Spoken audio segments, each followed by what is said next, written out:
Melissa roared out of the Caribbean and slammed into Jamaica, the island trembled. Winds clawed at the hillsides like living things, tearing roofs from concrete homes and dragging cars through flooded streets. For hours the sky was a single color, gray, furious, endless, as if the sea itself had climbed into the clouds. Inside that chaos was Maya Hines, a 32-year-old journalist who refused to leave her post. While others fled inland, she stayed behind with a camera and a cracked phone battery, determined to record everything. To her, truth was a kind of lifeboat, fragile, but worth clinging to. Maya had lived through smaller storms before, and she had learned one thing. The wind was not the deadliest part of a hurricane. It was what came after, when the noise faded and greed filled the silence. Her brother, Daniel, had vanished during a flood 3 years earlier. A relief convoy was supposed to reach his district that night, bringing medicine and food. It never came. Officials called it an accident. She called it a lie. Since then, every headline she wrote carried the same question beneath it. Who profits from disaster? Now, as Melissa tore through Jamaica with record force, Maya believed she might finally get her answer. The morning after landfall, she walked through the remains of St. Elizabeth Parish. Telephone poles leaned like broken ribs. A dog barked somewhere under the wreckage of a house. People lined up for water, their eyes hollow from exhaustion. Across the highway, 3 military trucks waited behind a padlocked gate. Their engines were off, but the cargo bays bulged with boxes stamped Relief ID Urgent. For 6 hours they sat there, unmoving. She filmed them, whispering the date and time into her recorder. When she asked a guard why the trucks weren't moving, he simply looked away. By dusk, the trucks were gone. No announcement, no route, only tire tracks leading toward the western hills. 2 days later, communities along that route still reported no deliveries. But in the capital, the minister in charge of emergency management, Leon Clark, appeared on television. Flanked by soldiers, his voice calm, rehearsed. He promised that every shipment had been accounted for. He thanked international donors. He smiled. Maya knew that smile. It was the kind people wore when they thought the truth had drowned. She began making calls, shelter coordinators, truck drivers, police contacts, until one name surfaced again and again. Andre Lewis, known on the streets as Tico, a quiet man with a short temper and a longer memory. He'd driven convoys during previous storms, and he knew every back road in the South. When Maya found him, he was repairing a punctured tire beside a half-flooded warehouse. His hands shook as he lit a cigarette. He said he had seen one of the relief trucks the night it vanished, not on the main highway, but turning down a dirt track that led to the old Luana industrial zone, a place long abandoned, supposedly underwater. Tico lowered his voice. He said armed men stopped the truck, switched the license plates, and covered the markings with black paint. They worked quickly, professionally, like they'd done it before.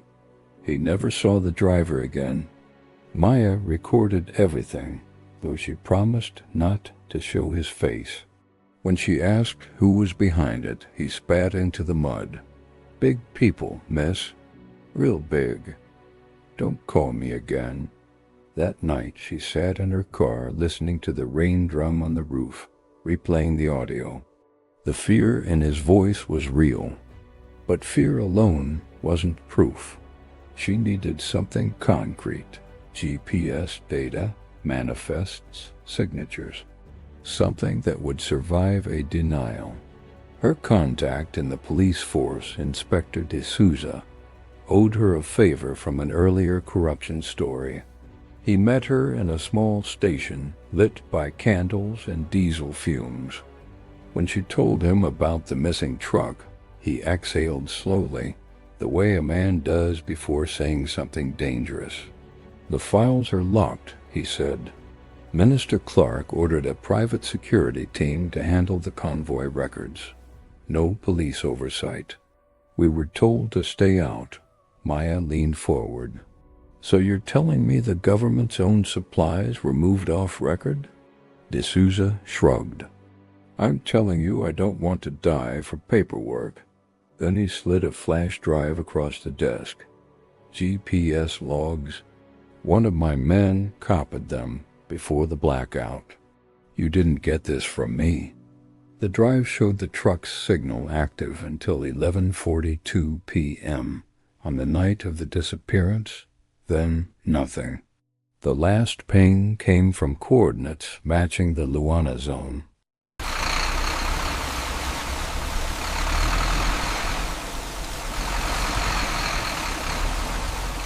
Three days after the storm, power returned to parts of the island, but the darkness inside people lingered. Looters roamed the streets, scavenging for food and fuel. Police were stretched thin, guarding stores instead of shelters. And in government buildings, contracts changed hands faster than sandbags. Maya drove to Luana before dawn, following her car's GPS through roads still slick with seawater. The industrial park looked like the aftermath of a war. Warehouses half collapsed, cranes twisted like paper. Yet from one building, a faint light flickered. Inside, rows of boxes stood stacked to the ceiling, dry despite the flooding outside. She brushed dust from one crate and read the label. Donated by the Global Relief Fund. Inside were medical kits, canned food, and bottled water, all rebranded with a private export company's logo. Someone was preparing to sell the aid abroad. Her heart pounded. She filmed everything, the boxes, the repackaging machines, the foreign labels. Then a voice behind her froze her in place. "You shouldn't be here, Miss Hines." It was Minister Clark, his white shirt immaculate, even in the damp heat. Two men stood beside him, their expressions blank. He spoke softly, almost kindly. "I admired your brother, you know. Brave boy. Such a shame about that flood." Maya felt her stomach twist. "Did you steal from them too?" she asked. Clark smiled. "You think in small circles, Maya. You see boxes of food. I see opportunity, for order, for investment. These supplies are worth millions on the open market. And what would the people do with millions? Eat them?" She lifted her phone. "I'm recording this." Clark stepped closer. "Then record this truth. Chaos needs management. Without men like me, the country collapses. Now hand me the phone." Outside, thunder rolled again, deeper this time. The remnants of the storm were returning, swollen by new rain bands sweeping in from the sea. Maya backed toward the door. "You can't hide this forever." Clark's tone hardened. "I don't need forever. I just need tonight." Lightning cut through the sky, plunging the warehouse into flashes of white and black. Water began to pour through the broken roof, spreading across the floor. One of Clark's men cursed and grabbed for the crates. Maya used the distraction to run. She darted between boxes, splashing through the rising water, clutching her phone to her chest. Behind her came shouts, the sound of boots, and then another crash of thunder so loud it felt physical. Outside, the rain hit like bullets. She stumbled toward her car, but the floodwaters had already lifted it off the ground. The phone signal flickered, one bar, then two. She hit Go live. Her voice trembled as she spoke into the camera. This is Maya Hines. The government is stealing hurricane relief supplies.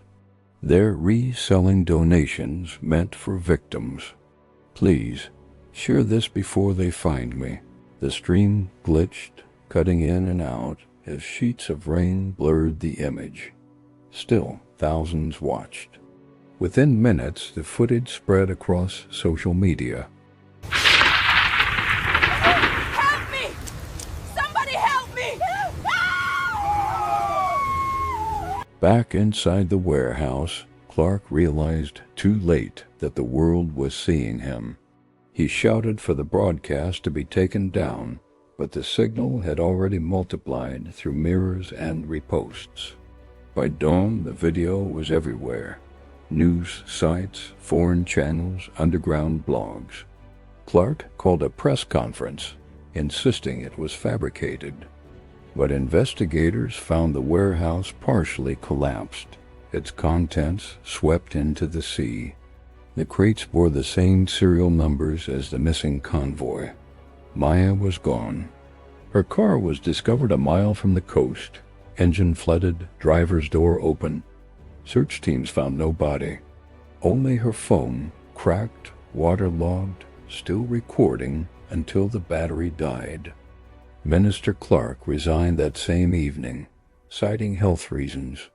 2 days later, he boarded a private flight to the Bahamas. The manifest listed only one passenger. The plane never reached its destination. For weeks, Jamaica lived in a strange quiet. Power returned, schools reopened, but whispers remained. Some said Clark had escaped with millions in offshore accounts. Others claimed he drowned when the second wave of the storm hit his safe house on the coast. As for Maya Hines, her footage continued to surface on new accounts, each uploaded from a different country. Her voice tired, resolute, narrating the final seconds before the feed cut off. To many, she became a symbol of defiance. To others, a warning about the price of truth. In the months that followed, audits uncovered missing supplies worth over $12 million. No one was convicted. The investigation dissolved quietly, buried under new headlines about rebuilding and unity. But every hurricane season since, someone posts a message on the anniversary of Melissa's landfall. A short clip of rain, a woman's voice saying, "Don't let the silence win." No one knows who uploads it. Perhaps Maya survived. Perhaps it's someone else carrying her message forward. Either way, the words echo through every disaster that follows. Because in the end, Hurricane Melissa was not just a storm of nature. It was a storm of choices, a mirror showing what happens when the floodwaters rise faster than our humanity. And when the sea finally calmed, the world learned that corruption does not drown easily. It floats, waiting for the next storm to lift it again. This is TrueShadowsReel, where every shadow tells a story, and every storm leaves more than wreckage behind. Click next for episode 2, because the unraveling just begun.